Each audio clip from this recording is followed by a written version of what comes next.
Hi, it's Kent Jones with Jones and Associates in Cleveland, Tennessee. I'm finishing up talking about a book I wrote in 2015 on personal injury in the state of Tennessee. And the last chapter, 9, is there any way of determining a dollar amount for my claim? And that's going to be important for an attorney to explain, because that's usually the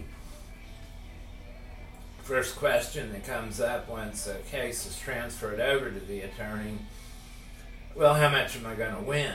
Well, I mean, it's not a funny subject. It's a big time subject, but it's a figure that's really developed over time, because you've got some figures that are easily calculable and some that are not. The first thing that we look for are things that we can put a finger on, so to speak. And those type of things would be lost wages. Those can be documented. Medical expenses to particular doctors. Those can be calculated, and then you start going into the realm of what we call punitive damages, or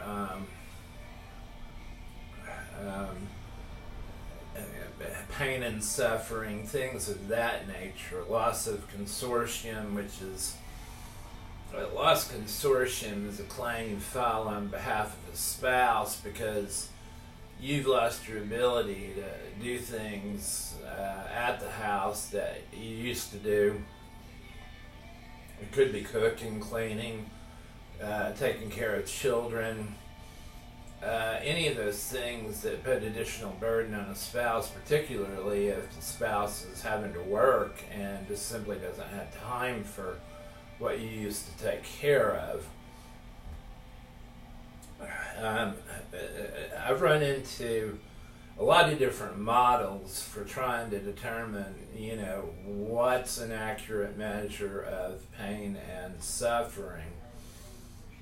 Sometimes, a lot of that can be gleaned from the medical records themselves, the complaints, the histories, the statements of the physicians as to how the person did during the period of treatment. Some model that I've heard attorneys do is to just multiply the medicals by 3.5. I've never really, it's not anything that's concrete in the law, and I've never really used that particular model myself, although it is out there in sort of an unwritten form. One of the things that I look at in determining how to add punitive damages or pain and suffering into the concrete damages that I discussed earlier is jury verdicts, as close as you can get to the type of case that you have.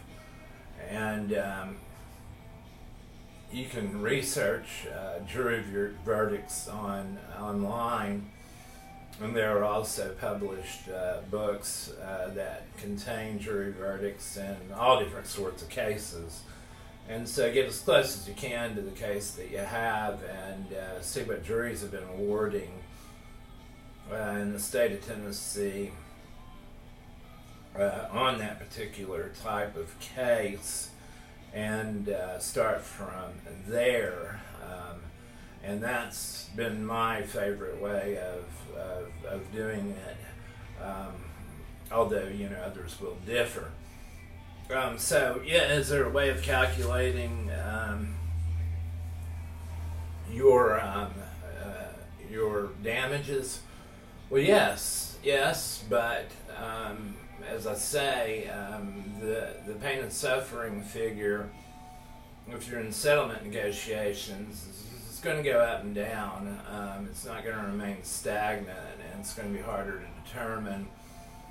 And you may have to get more experts into on that particular issue. So, I think maybe at one point in time in a case, if you're looking for a number on your damages, you can probably get a range that's going to be not concrete, but as close as possible from your attorney. So, yes, there is light at the end of the tunnel, but development over time is going to tell, and particularly if you've gone through maybe a couple of years or more of medical treatment, those figures are not going to come together until close to the end. I did